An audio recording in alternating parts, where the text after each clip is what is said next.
Medina town में green belt पर काबिज 3 फास्ट फूड शॉप्स पर SOPs की खिलाफ वर्जी। असिस्टेंट कमिश्नर अयूब बुखारी के डिसेंट फिश कोबाबिश बारबेक्यू और बाऊजी बारबेक्यू पर छापे। हमारे नुमाइंदा खुसूसी पाकिस्तान गुलाम दस्तगीर की तफसीलात के मुताबिक ग्रीन बेल्ट में 450 के करीब अफराद खाने पीने में मसरूफ, नाजायज़ झूले और पार्किंग कायम। तीनों दुकानों पर इंतजामिया ने रेट लिस्ट भी आवेजा नहीं की।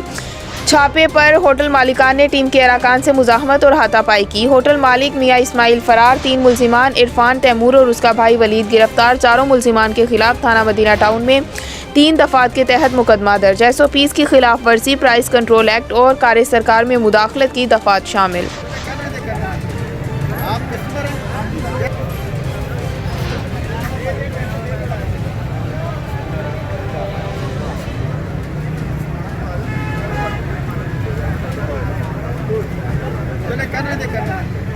आप कस्टमर हैं।